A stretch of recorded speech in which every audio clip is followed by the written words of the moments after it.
Bonjour tout le monde, ici Marjorie Dumas, je suis thérapeute en physio chez Ergo Physio des Appalaches et aujourd'hui on va parler des cicatrices. Donc que ce soit à la suite d'un traumatisme ou à la suite d'une chirurgie, on pense souvent est-ce que ma cicatrice est belle, est-ce qu'elle va paraître et tout ça. Toutefois, faut pas oublier les questions suivantes, est-ce que ma cicatrice bouge bien? Et est-ce qu'elle est élastique? Ce qu'on veut éviter, c'est des cicatrices qu'on appelle adhérentes qui peuvent avoir différents impacts sur la mobilité et la circulation dans la région. Donc voici, grosso modo, les étapes de la cicatrisation. Alors premièrement, on a un caillot qui va se former à l'aide des plaquettes qu'on a dans notre sang.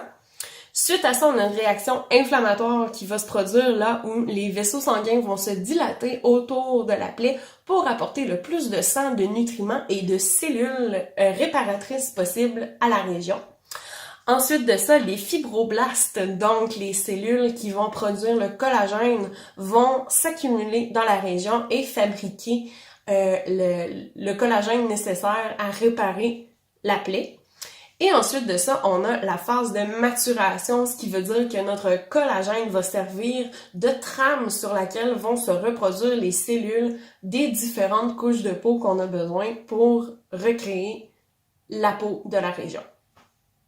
Toutefois, ce qui va se passer parfois, c'est que à cette étape-là, les fibroblastes, donc les cellules qui produisent le collagène, vont être en hyperactivité et former du collagène en trop.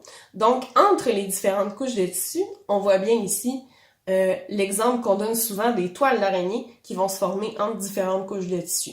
Ce que ça va faire, ça, c'est que non seulement la peau va être moins élastique, la peau va aussi perdre de la mobilité. Donc, on va voir souvent des peaux qui sont collées, ça semble vraiment être collé au fond. Donc, les différentes couches ne se sont pas formées couche par couche, une par-dessus l'autre, mais se sont formées tous ensemble et sont bien accolées ensemble par les petites fibres ici en trop.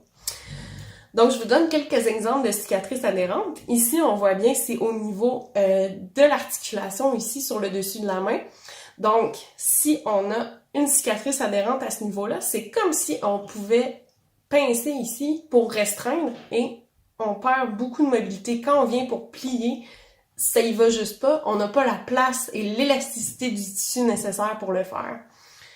Ensuite, si on regarde ici, on a deux beaux exemples de cicatrices qui peuvent grandement limiter la mobilité au niveau de l'épaule. Donc, une cicatrice devant ici, une cicatrice de mastectomie, donc de l'ablation du sein, la plupart du temps suite à un cancer. On voit ici la cicatrice qui fait vraiment des cordons, donc vraiment pas d'élasticité à ce niveau-là. Souvent, on va être limité grandement dans notre mobilité. Souvent, ce qui peut se produire aussi, c'est un phénomène d'accumulation de liquide par la diminution de circulation entre les couches de tissu. Donc, normalement, on a des petits vaisseaux sanguins, des capillaires, qui viennent passer entre les différentes couches de tissu pour faire tous les échanges de liquide qu'on a besoin. Mais par contre, si tous les tissus sont pris ensemble en adhérence, les capillaires ne peuvent pas passer et donc la circulation va être atteinte. Donc, on peut avoir une diminution de circulation ou une accumulation de liquide à ce niveau-là. Ensuite de ça, on a un gros exemple ici, malheureusement. Ici, c'est suite à une brûlure, donc on voit même que l'adhérence, la peau est tellement accolée sur elle-même que la main souffre de déformation, donc on est incapable de venir ouvrir la main. Donc c'est une main qui est peu fonctionnelle, malheureusement, juste à cause des cicatrices. Alors, qu'est-ce qu'on fait avec une cicatrice qui est adhérente? Donc, premièrement, moi, j'ai pas de cicatrice, mais je vous en ai fait une très réaliste ici. Premièrement, aussitôt que la cicatrice est guérie, aussitôt que vous avez l'autorisation de votre médecin ou de votre thérapeute, on va commencer à masser la cicatrice. Ce que ça va faire, c'est que ça va augmenter la circulation dans la région, donc amener le plus possible de cellules qui vont aider à remodeler le tissu pour le rendre le plus élastique possible et enlever le collagène qu'on a en trop dans la région. Ça va aider aussi à briser les petites liaisons que je vous ai montrées tout à l'heure, les fameuses toiles d'araignée. Ça va aider à les briser et à réaligner les fibres qui sont en train de se former dans la plaie. Donc, on commence tout simplement par des massages circulaires en superficiel. Donc, on vient vraiment seulement faire des petits cercles. Et comme vous voyez, la peau bouge. Donc, c'est pas un massage comme ça qui fait juste flatter la peau. On est un petit peu plus profond que ça. Donc, on voit vraiment que le tissu bouge avec mon doigt. Donc, premièrement, les petits massages circulaires. Ensuite de ça, on peut faire des petits zigzags, donc des translations dans ce sens-là ici, donc perpendiculaires à la plaie. Et ensuite, longitudinales. Donc, on veut que toutes les couches de tissu peuvent glisser dans tous les sens. Comme ça ici. Ensuite, la dernière étape, une fois que ça c'est bien toléré et que la peau commence à mieux suivre le mouvement de notre doigt, on peut aller pincer. Donc, tout simplement, on vient prendre la peau autour de la cicatrice et on peut rouler entre les doigts comme ça. Ou on peut mobiliser donc de côté, en haut et en bas, mais en pinçant. Voilà. Ce qui est très important de se souvenir, par contre, en mobilisant notre cicatrice, c'est qu'on veut pas créer de douleur.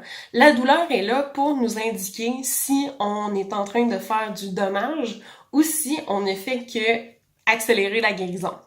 Ça se peut que ça soit inconfortable, ça se peut que ça tire, mais on veut pas que ça soit douloureux. Très important. Ensuite, on veut s'assurer que nos mains sont propres, donc on veut pas masser une plaie qui est très récemment fermée avec des mains sales, ou on veut pas mettre de produits quelconques dessus qui risqueraient d'irriter la région. Donc, si jamais vous avez de la peau sèche au niveau de la cicatrice, c'est très commun, on met une crème hydratante qui est non parfumée, très important, et douce pour les mains, donc on veut pas de substances artificielles qui risquent d'irriter.